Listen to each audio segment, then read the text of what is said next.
Hello, Cancer, Sun, Moon, Rising, and Venus signs. Kamusta kayo? Sana po ay nasa mabuti kayong kalagayan. Welcome back po sa Star Tarot. Kung bago kayo dito, welcome din kayo. Thank you sa inyong support.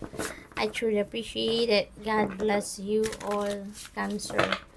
Paunang mensahe ni Cancer ay 8 of Pentacles. Ayan. So, 8 of Pentacles. Napakaganda nito, lalo-lalo na pagdating sa inyong trabaho, karera, kasi pinapakita dito kung gaano kayo kasipag, no? Kung gaano kayo katyaga sa inyong trabahong ginagawa. Kaya maaaring yung hard work ninyo na binuhos dyan sa inyong trabaho is going to pay off very soon.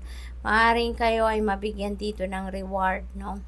This could be financial reward for the job well done, no, na maaaring makuha ninyo. There could be achievement dito rin na makukuha kayo, kaya kayo mabibigyan ng financial reward. So, possible na ganon. Ang iba siguro din sa inyo dito, focused on education, focused on learning, expanding your knowledge, no, na related siguro dyan sa inyong trabaho. So, good luck, Cancer. What else? We have Knight of Wands. Ayan. So, dito sa Knight of Wands, this is about intuition. Okay? This is an invitation para sa'yo. Na lagi kayong makinig, lagi kayong mag-tune in sa inyong intuition. Siguro dahil si Knight of Wands also is a fast-moving energy, maaring yung mga gagawin ninyo rito ay hindi na ninyo iisipan mabuti, no? Kasi nga mabilisan, it might siguro kung may opportunity sa paparating sa inyo, it might require you to make a decision right away. Kaya maring hindi na kayo magkakaroon ng marami pang oras para pag-isipan yan, hindi ba?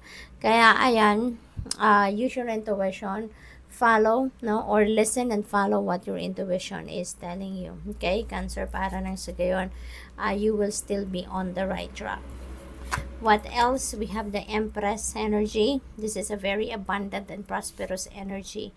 Napakaganda kasi there is an opportunity coming your way na maghahatid sa inyo ng prosperity and abundance. No? Magkakaroon kayo dito ng pagkakataon na magkaroon na kayo ng mas maluwag na pangkaperahang aspeto ninyo, pagbabago sa inyong financial landscape, magkakaroon kayo dito ng mas maluwag, no? Na pagmamanage ng inyong kaperahan. Ang iba din siguro sa inyo dito is going to siguro is going to conceive, maaring magbubuntis, or siguro buntis na, manganganak na siguro ang iba sa inyo.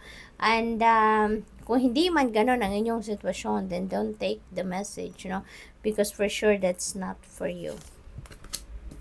We have Queen of Pentacles. Ayan, napakaswerte talaga ninyo pagdating sa pera. Kasi si Queen of Pentacles also, this brings forth also the energy of prosperity and abundance, no? May mga opportunities dito, no? May mga opportunities na dadating din sa inyo. Baka mayroong mga offers, no, ng trabaho, career, investment, no? Business ventures, no, or kahit ano pa man na pagkakakitaan ninyo, maaaring meron dumating na offer sa inyo, no, at yan ang maghahatid din ng pagbabago sa inyong pangkaperahang aspeto, no, yung ganon. And si Empress at saka si Queen of Pentacles, almost na pareha sila, no. Very abundant and prosperous energy, very nurturing and loving, caring energy. Kaya siguro talaga, it's either manganganak ang iba sa inyo, buntis, or baka nag-aalaga kayo ng buntis, or may inaalagaan kayong buntis, or may inaalagaan kayong brand new baby. Maaari din na may inaalagaan kayong parents, no, or elders. Maaaring trabaho nyo din yan, no? Baka may inaalagaan talaga kayo. So, yun ang ganap. We have Queen of Wands, another queen, diba? So, most likely, you are surrounded with elders, no? Maaaring you're surrounded with mother figures, kumbaga, no? Dito, maaaring meron kayong inaalagaan din, no? Na isang nanay, maaaring nanay ninyo yan, or baka yung siguro kayo, baka nasa facility kayo wherein nag-aalaga kayo ng mga elders, or mga babies, no, or kids. Siguro meron kayong inaalaga ang ano talaga, siguro nagtatrabaho kayo as a home care, yung ganon, no, or baka mga nasa facility kayo wherein you're taking care of so many people, elders and kids, no, maaaring ganon ang ganap. So sa Queen of Wands, this is about leadership. No, maaaring ang iba sa inyo is a supervisor, manager, isa kayong boss sa trabaho, maaaring ganon. Or baka mapopromote pa lang kayo into a leadership role, or possible then na meron kayong, nakikita ko dito, eye on the prize kayo, no? Super focused kayo sa inyong ginagawa, or maybe meron kayong planong gawin and you are super focused on that, no? Parang laser focused kayo and you want to direct your time, focus and energy into that, no? What else? We have Six of Wands. This is a victory energy. Okay, this is victory energy.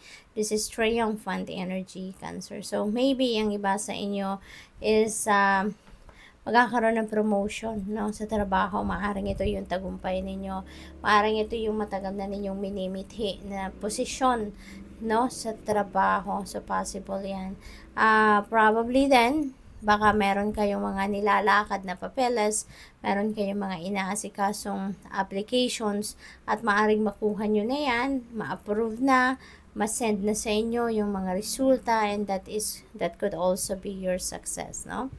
So what else? We have the Moon energy. Ayan, so follow your intuition, okay? Katulad ni Knight of Wands, ito yung invitation sa inyo ng Spirit to follow what your intuition is telling you, okay?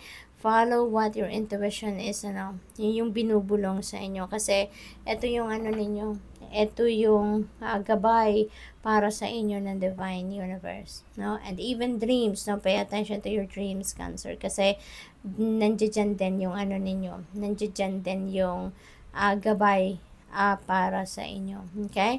So pay attention sa mga elements, no, na nakikita ninyo, kung anong mga nakita ninyo sa inyong panaginip, no? And i-research ninyo yan, Google ninyo, tignan ninyo sa YouTube. Marami na nag-explain kung ano mga symbolism na mga elemento ng ating panaginip, okay? What else? We have strength. Ayan, so kailangan ninyo siguro, no, na i-activate ang inyong inner strength and courage, okay? Because maybe there are situations wherein kailangan mo na magpakatatag ka, magpakatibay ka, because hindi pwede na paghihinaan ka ng loob dito, okay? Napapaligiran ka rin ng mga mother figures, kaya most likely ito din yung support system mo malakas din, kaya dagdagan mo na lang din yan ng lakas ng inyong loob, no?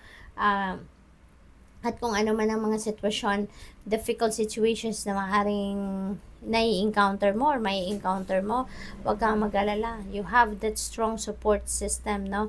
At saka yung tibay ng dibdib ninyo, kailangan din ninyo yan. Malalagpasan ninyo kung ano man ang maging problema, kung meron man. So good luck. Thank you for watching. Love and light. Namaste.